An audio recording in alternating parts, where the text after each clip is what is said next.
Evangelho de João, capítulo 3, versículos de 1 a 3.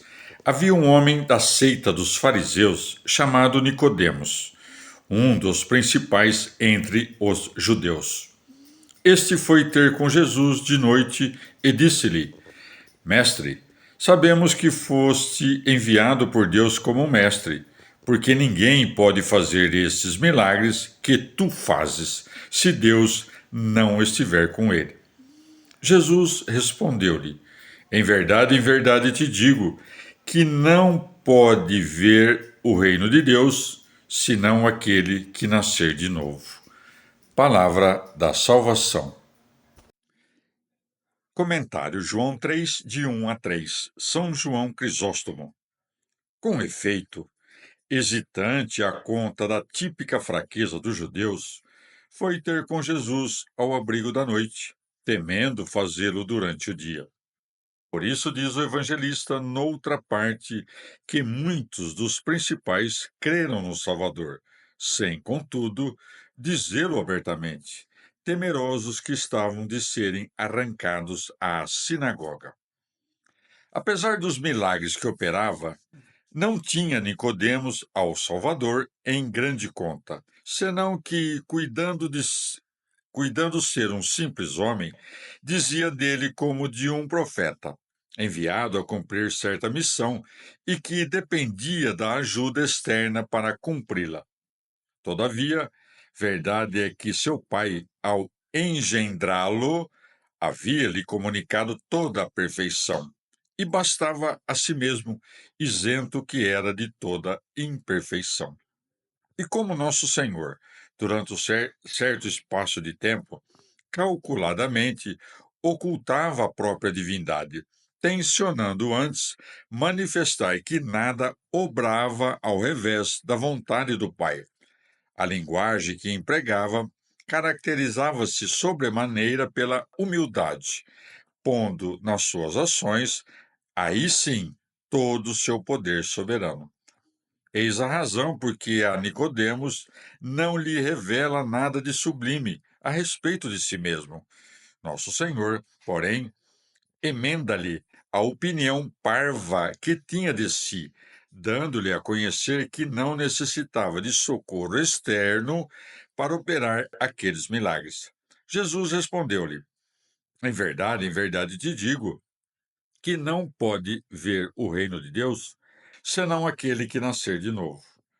Como a dizer, visto como não nasceste de novo de Deus por modo de uma geração espiritual, o conhecimento que hás de mim não é espiritual, senão animal e humano. Digo-te, pois, aquele que não renascer de Deus não terá vista da glória que me cerca, senão que será fora do reino. Na geração que procede do batismo, fica a alma espargida de luz. Ou ainda, aquele que não nascer do alto e não acolher a verdade de minha doutrina, esse extravia-se, perdido que está larga distância do reino dos céus. Diz aqui nosso Senhor de si mesmo, pois que tensionava dar a saber que sua aparência não era tudo, senão que era preciso certa conversão da vista. Este do alto, alguns entendem-no como do céu, outros, desde o princípio. Tivessem os judeus o escutado, retirar-se-iam a escarnecer de nosso Senhor. Mas Nicodemos permanece a indagá-lo, deixando nisto transparecer o amor que um verdadeiro discípulo nutre por seu mestre. Evangelho de João, capítulo 3, versículos de 4 a 8. Nicodemos disse-lhe: Como pode um homem nascer sendo velho? Porventura pode tornar a entrar no ventre de sua mãe e renascer? Jesus respondeu-lhe: em verdade te digo que quem não renascer da água e do Espírito Santo não pode entrar no reino de Deus.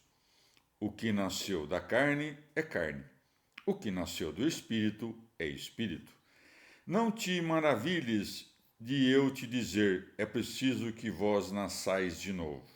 O vento sopra onde quer, e tu ouves a sua voz, mas não sabes de onde ele vem, nem para onde vai.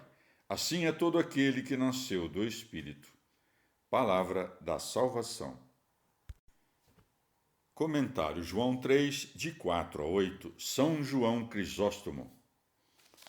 Tanto que Nicodemos veio ter com Jesus, não discernia-lhe senão a humanidade.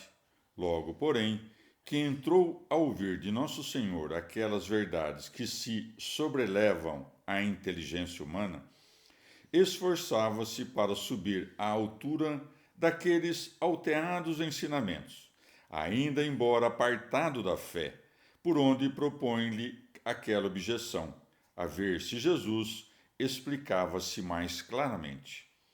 O renascer e o reino dos céus, duas noções inauditas e desconhecidas dos judeus, porém puseram-no abismado. Nicodemos apega-se à primeira dessas dificuldades, a que, de fato, o mais espantava. Nicodemos disse-lhe: como pode um homem nascer sendo velho? Porventura pode tornar a entrar no ventre de sua mãe e renascer?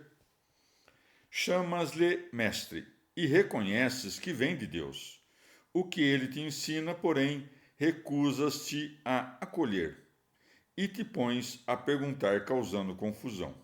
Com efeito, o buscar a razão das coisas é próprio daqueles cuja fé ainda é fraca, e muitos foram os buscadores que se apartaram da fé ao indagarem: como pôde Deus encarnar e, mais ainda, permanecer o mesmo? Observa, pois, quão ridículo o homem que se fia da própria razão para lidar com as coisas do Espírito.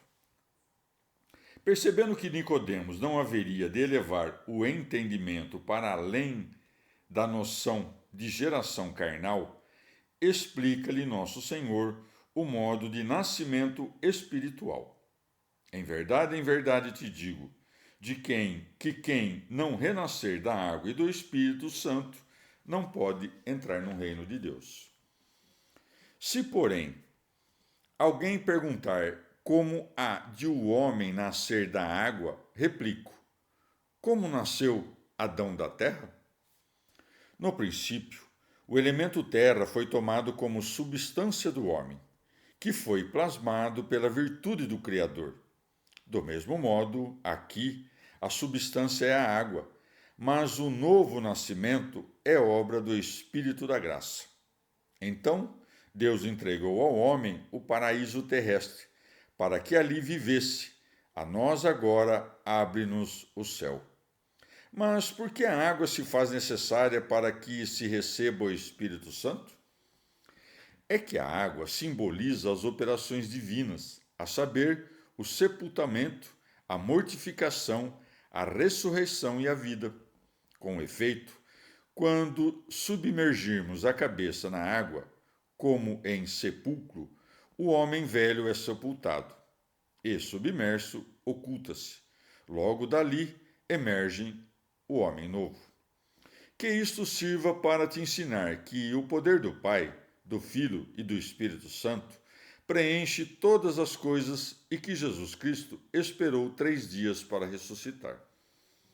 O útero está para o feto como a água para o fiel, porque nesta ele toma forma e figura. O desenvolver no útero requer certo espaço de tempo.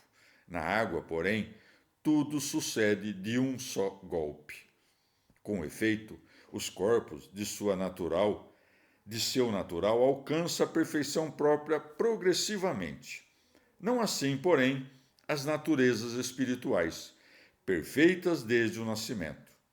Desde o dia em que Nosso Senhor emergiu do Jordão, a água passou a produzir, para além dos répteis de almas viventes, almas espirituais e racionais.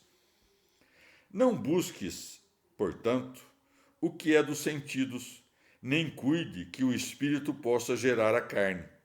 A carne de Nosso Senhor procede não apenas do espírito, mas também da carne. Todavia, o que nasceu do Espírito é espiritual, e não se trata aqui do nascimento segundo a substância, senão segundo a honra e a graça.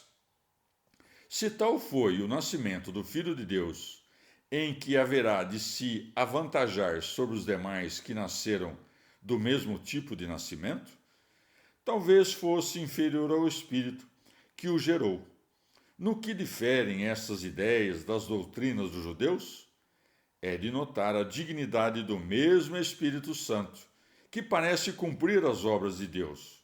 Com efeito, mais acima disso, o evangelista, que os filhos de Deus nasceram de Deus. João 1,13. Aqui, porém, vai dito que é o Espírito Santo que os engendra.